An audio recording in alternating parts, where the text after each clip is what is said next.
Hola a todos, hoy iniciamos una nueva serie de capítulos dedicada a las enfermedades de la glándula tiroides. Semiología. Anamnesis.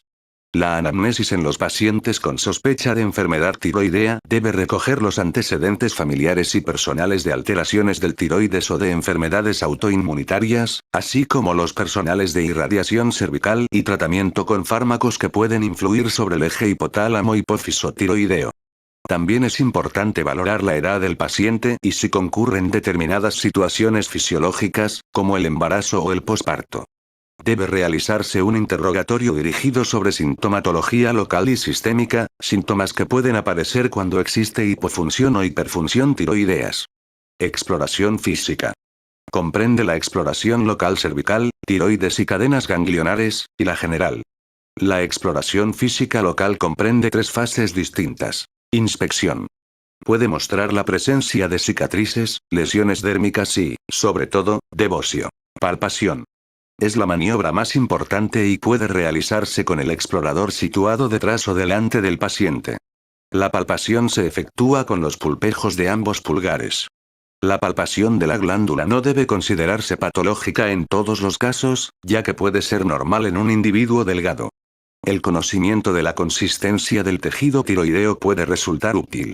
Así, por ejemplo, la consistencia blanda suele corresponder a un bocio con coloide abundante. La elástica, a la tiroiditis de Hashimoto. La dura, a algunos nódulos tiroideos, y la pétrea, a algunos carcinomas y a la tiroiditis terrierial. El dolor en la palpación puede orientar al diagnóstico de una tiroiditis de De Quervain. La palpación de la región laterocervical permite descubrir las adenopatías metastásicas que pueden acompañar a algunos carcinomas tiroideos. Auscultación. En algunos casos de enfermedad de Graves-Basedow o cuando existe compresión arterial, puede apreciarse la existencia de un soplo. Pruebas diagnósticas. La anamnesis y la exploración física suelen ser muy orientativas en el diagnóstico de una afección tiroidea. La utilidad de las exploraciones complementarias suele limitarse a la confirmación de la sospecha.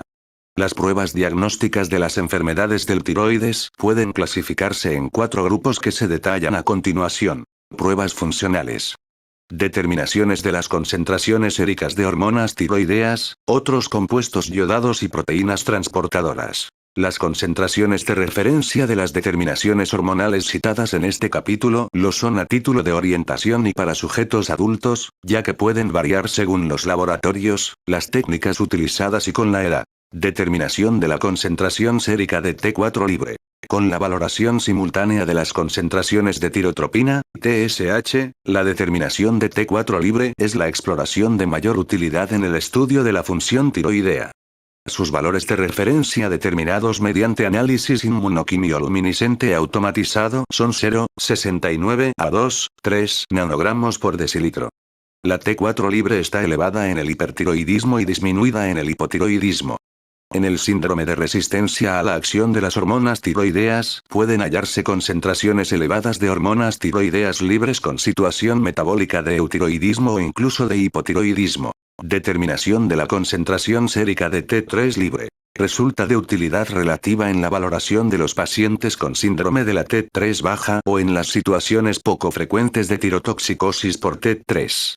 La T3 libre normal determinada por inmunoanálisis oscila entre 230 a 660 picogramos por decilitro y aumenta en el hipertiroidismo y disminuye en fases avanzadas del hipotiroidismo.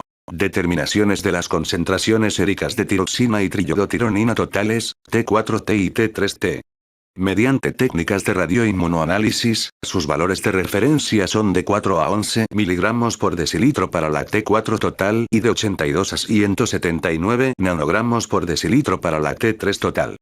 Sus concentraciones están elevadas en el hipertiroidismo y son bajas cuando existe hipofunción tiroidea y se alteran al modificarse la tiroglobulina.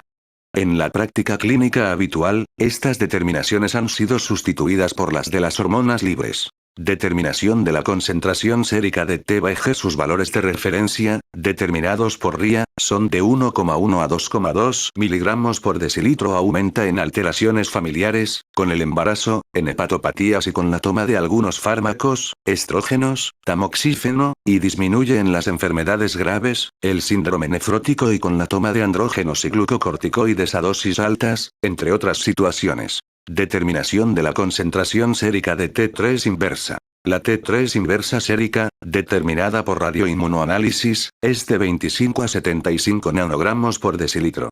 Su valoración no forma parte de la práctica clínica habitual. Determinación de la concentración sérica de tiroglobulina. Resulta muy útil en el seguimiento de pacientes con carcinoma diferenciado de tiroides. Se determina por inmunoanálisis y sus valores de referencia, en eutiroidismo y en presencia de tejido tiroideo normal, oscilan entre 10 y 40 nanogramos por mililitro y son inferiores a 5 nanogramos por mililitro en sujetos tiroidectomizados. Los anticuerpos antitiroglobulina pueden interferir en la prueba, por lo que se recomienda realizar siempre ambas determinaciones y desestimar los resultados si coexisten anticuerpos circulantes. La tiroglobulina aumenta en el hipertiroidismo endógeno y llega a ser indetectable en la tirotoxicosis facticia. Determinación de la concentración sérica de calcitonina. Tiene utilidad en el diagnóstico y el seguimiento de pacientes con carcinoma medular y con enfermedad nodular tiroidea. Determinada por un método inmunométrico, sus concentraciones séricas normales son inferiores a 10 nanogramos por litro. La calcitonina aumenta de forma característica en los pacientes con carcinoma medular de tiroides ya en la fase de hiperplasia de células E y también puede aumentar en otras enfermedades tiroideas y no tiroideas, tumores neuroendocrinos, hipercalcemia, hipergastrinemia. Otras determinaciones. Determinación de la excreción urinaria de yodo. Se utiliza en estudios epidemiológicos para detectar la existencia de déficit de aporte de yodo. Las concentraciones de yoduría en orina de 24 horas, en la población con ingesta de yodo suficiente, son siempre superiores a 100 miligramos por decilitro. Pruebas de función tiroidea in vivo con isótopos radiactivos. Captación tiroidea de radioyodo. Es una prueba de escasa utilidad clínica que explora la capacidad de la glándula tiroides para captar una dosis determinada de radioisótopo. Sus valores de normalidad varían con la ingesta de yodo y deben considerarse según las diferentes áreas geográficas. Descarga de iodo 131 con perclorato. Para realizar esta exploración se mide la captación tiroidea de iodo 131 antes y después de la administración de perclorato potásico. Si existe un defecto en la organificación, la segunda captación es inferior a la primera. Estos defectos pueden observarse en varias enfermedades tiroideas, por lo que la exploración presenta muy poca utilidad práctica. Medición de los efectos periféricos producidos por las hormonas tiroideas. La valoración del reflexograma aquileo, el metabolismo basal, la contractilidad cardíaca y la densidad mineral ósea y las determinaciones de algunos parámetros, como ferritina, para evaluar los efectos de las hormonas tiroideas no se usan habitualmente, salvo en casos especiales, como diagnóstico del síndrome de resistencia a las hormonas tiroideas. Exploración de la regulación hipotálamo-hipófiso tiroidea. Determinación de la concentración sérica de tirotropina. Esta determinación es la primera que debe realizarse para evaluar la función tiroidea en población general y en régimen ambulatorio, y su valoración conjunta con las concentraciones circulantes de T4 libre constituye la primera aproximación diagnóstica en todos los pacientes con sospecha de alteración de la función tiroidea. Mediante análisis inmunoquimioluminométrico, sus concentraciones oscilan entre 0,4 y 4 miliunidades por mililitro, valores que suelen considerarse normales. En los últimos años se ha desarrollado un amplio debate sobre el intervalo de normalidad de las concentraciones séricas de tirotropina que ha llevado a varios autores a recomendar que cada laboratorio defina esta normalidad según sus propios valores de referencia obtenidos de su población general. Concentraciones de 0,05 a 10 o incluso a 20 miliunidades por mililitro pueden ser normales en sujetos con enfermedad grave no tiroidea. La TSH aumenta en el hipotiroidismo primario y disminuye en el hipertiroidismo. En el hipotiroidismo hipotalámico o hipofisiario coexisten concentraciones bajas de hormonas tiroideas y TSH. El hallazgo de hormonas tiroideas y TSH elevadas sugiere el diagnóstico de adenoma hipofisiario productor de TSH o de resistencia a la acción de las hormonas tiroideas. Algunos fármacos, como los glucocorticoides, el octreótido y la dopamina, disminuyen la concentración de TSH. Estudio de los trastornos inmunológicos. Determinación de anticuerpos antitiroperoxidasa y antitiroglobulina circulantes. Los anticuerpos antitiroperoxidasa y antitiroglobulina suelen determinarse por enzimoinmunoanálisis. Su positividad a títulos superiores a 50 y a 100 unidades por mililitro respectivamente, sugiere el diagnóstico de afección tiroidea autoinmunitaria. Sin embargo, pacientes con enfermedades tiroideas no autoinmunitarias y algunos sujetos normales pueden presentar anticuerpos antitiroideos circulantes y, en otros casos, estos pueden ser negativos en enfermos con tiroidopatías autoinmunitarias.